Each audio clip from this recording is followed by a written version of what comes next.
4万变30万，北约反应部队人员扩充7倍以上，超过美国23万海外驻军。这30万大军是如何组成？部队武器配置是怎么样的？本期火力军就和大家唠了。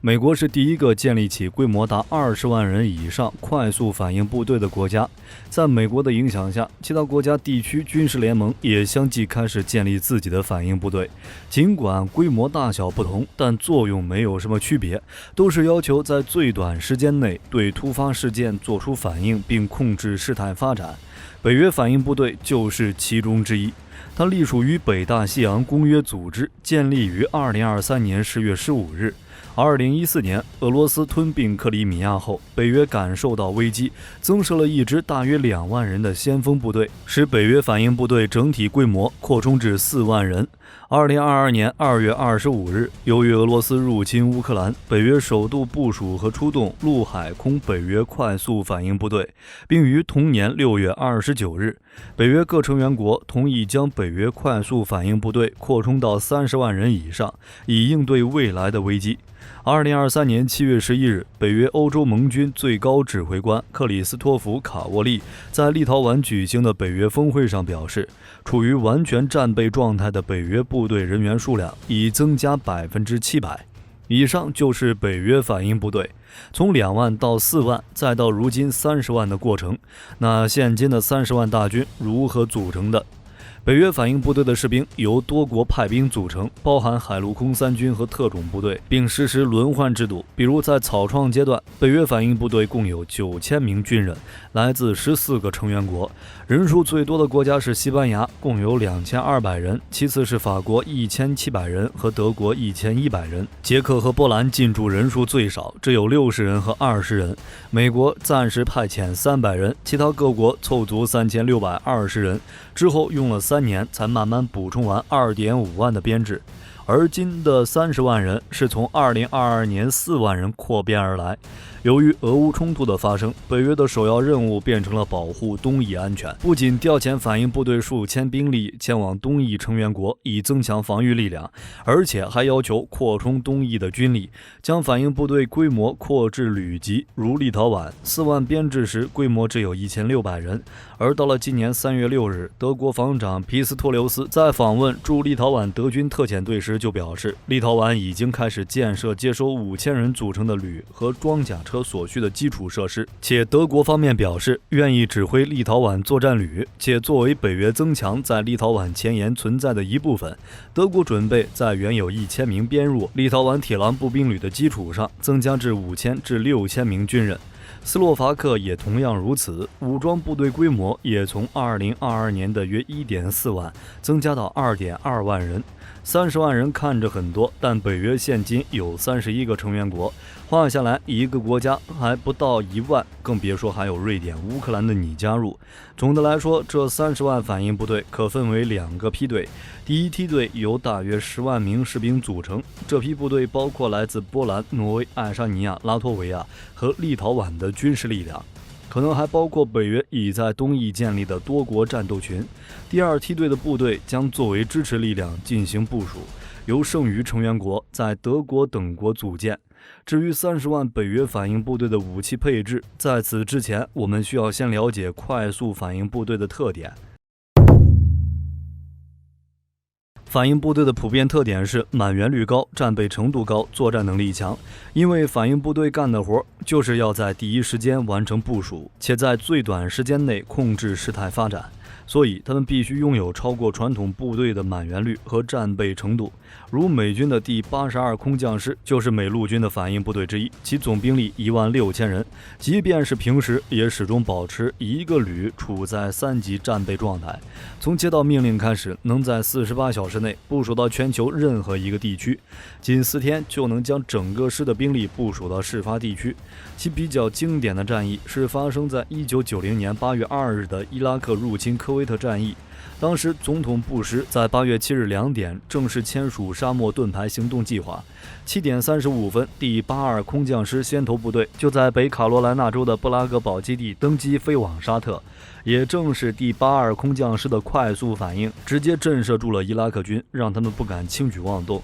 之后，美军其他反应部队如第101空中突击师、第24吉普师等也陆续部署到沙特，彻底断了伊拉克进攻沙特的念想。由于反应部队需要第一时间赶赴冲突战场，往往会遇到兵力规模和装备明显超过自己的对手，所以士兵必须拥有过硬的军事素质和心理素质。如果军事素质不过硬，心理素质不过关，是无法执行艰巨任务的。目前，在很多国家反应部队的地面力量中，空降兵是其地面作战力量的核心。除了刚才提到的美第82空降师外，像吉安组织的俄空降兵、法国陆军的第11空降师、日本陆上自卫队陆上总队之下的第1空挺团等，都是以空降兵为主要作战力量的反应部队。之所以这样安排，是因为空降兵是搭乘固定翼运输机或直升机以伞降或机降方式作战的，天然具备快速反应和远程部署的能力。而且能成为空降兵的士兵大都具有过硬的军事素质和心理素质。与空降兵类似的还有海军陆战队。海军陆战队主要执行背水攻坚任务，通常是以海运或空运方式实施远程机动部署，也满足反应部队的要求。那北约的反应部队有什么具体要求呢？北约建立反应部队，其首要目标是能够让北约对世界上任何地方的各种危机做出迅速反应，同时也是北约军事转型的驱动引擎。曾经琼斯将军就表示，北约反应部队将使北约具有前所未有的军事能力。除战斗行动外，北约反应部队也将努力适应各类任务，如非战斗营救行动、人道主义援助以及维和、反恐和禁运行动等危机处理行动。其目标是，当最高决策机构下达部署命令后，北约反应部队可在5天内部署完毕，并可在30天内保持独立行动能力。可以说，北约反应部队是一支可以迅速启用的常设部队，类似于北约空中预警部队的常设海军部队。不同之处是它汇集了不同兵种和所有现代化军事反应能力。所以，对30万北约反应部队的配置，我们可以从空军、海军、陆军的投送能力入手。空军和海军天然具备机动性强的特点，所以是反应部队的重要组成部分。美国空军和海军是世界上最强的，在反应部队方面更是舍得下本。其中，美国空军的反应部队就包括战略轰炸机部队、7个战术战斗机联队；美国海军反应部队则包括3个航母打击群、1个水面舰艇特遣大队、5个反潜巡逻机中队。美国海军陆战队则以1个航空联队为空中反应部队。当然，北约反应部队的空军和海军实力虽然不如美国海空军，但也便有水面舰艇支队或中队、空军特遣部队等力量。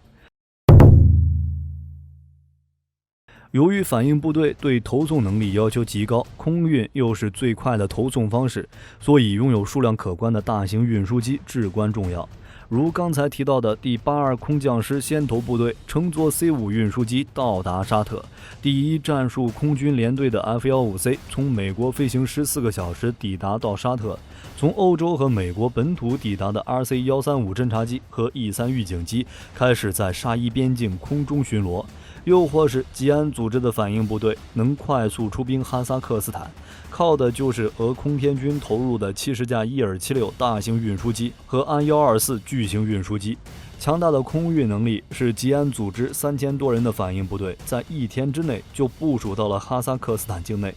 那北约反应部队会有什么呢？在运输方面，大型运输机除了也可拥有的 C5 外，环球霸主 C17 空中客车 A400M 以及大力神 C130 等，都是北约成员国的主力机型。如环球霸主 C17 运输机，主要用户就有北约组织、美国、英国、加拿大、科威特等国。在运载力方面， C17 融战略和战术空运能力于一身。在货舱设计上，尽管 C17 外形尺寸和 C141 差不多，但其货舱尺寸与外形尺寸却与 C5 银河相当，能承载 77.5 吨的货物，既可选择102名伞兵，又可以选择容纳1辆 M1 坦克、3辆斯特莱克装甲车或6辆 M1117 装甲车等货物。当然，在空中战斗方面，战斗机有标风、F-35、台风、鹰狮等战机，预警机有 AW101、E2、E3等预警机。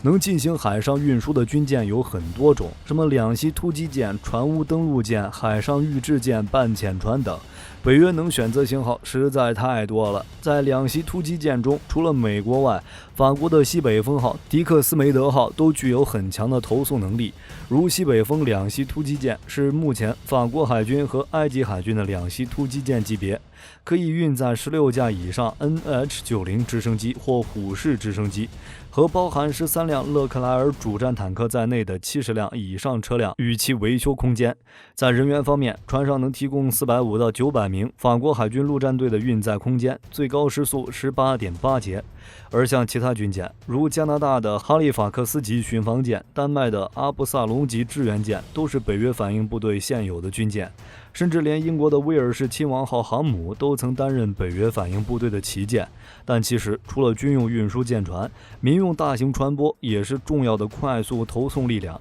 特别是民用的混装船、集装箱船，它们在运送兵员和装备方面同样可以发挥巨大作用。只要提前做征用预案，一旦需要就可以迅速征用。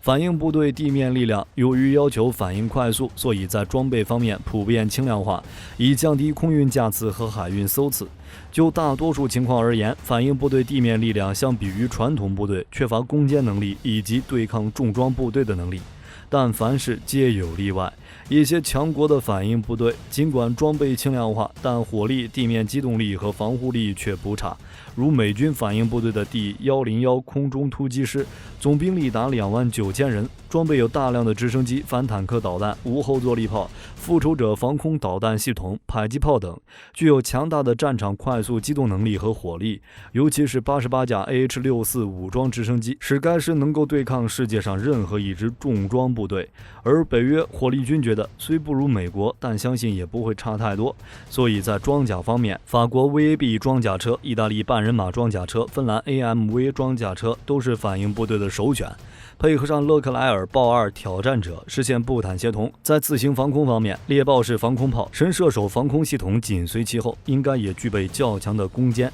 以及对抗重装部队的能力。当然，如果仅是在一个国家内部进行快速反应，这时就需要依靠良好的铁路、公路交通系统进行快速反应了。当然，北约想要灵活指挥这30万反应部队，完全发挥出其实力，还需要对以下2个方面加以改进。首先，情报。反应部队还需要高效的情报支持，突发事件常常令人猝不及防。反应部队要想快速实施干预，就必须在最短时间内搞清楚事件突发地域的各种信息，如地形条件、基础设施条件、对方人员规模和装备情况、所在地区的社情和民情等等，这些就需要情报系统快速提供准确的情报。而现代战争已经迈入了联合作战和体系作战的门槛，单一军种的反应部队已经不能满足作战需求，而想要让反应部队实现有效的联合作战且突出快的特点，就必须拥有强大的作战体系，让北约反应部队的海陆空三军实现指挥、通信、互联互通。在此次峰会中，北约军事委员会主席罗伯·鲍尔也表示，北约需要打造一套新的后勤以及指挥控制体系，以便指挥这30万大军。其次是军费，北约现有31个成员国，其中28个成员国位于欧洲，因此组建的30万大军需要游说欧洲成员国提供和支持大量武器、设备、弹药及士兵和训练工作。为此，北约盟国的军队需要增加士兵招募，扩大国防开支，加快采购更多武器、弹药和装备。但这对于很多国家来说，需要时间，更需要金钱。虽然北约领导人曾在2014年承诺，在10年内将国内生产总值的2%用于军事，但目前只有11个北约成员国完成了对北约军费开支的要求。若是这2面能加以改进，加上北约为了防止乌克兰危机外溢，也从未停止向东翼前沿增派军力的动作，估计用不了多久，俄罗斯边境就会出现一支具备完美战力的30万北约大军。好了，关于北约快速反应部队，大家还有什么想要补充的？欢迎在评论区留言。我是火力军，我们下期再见。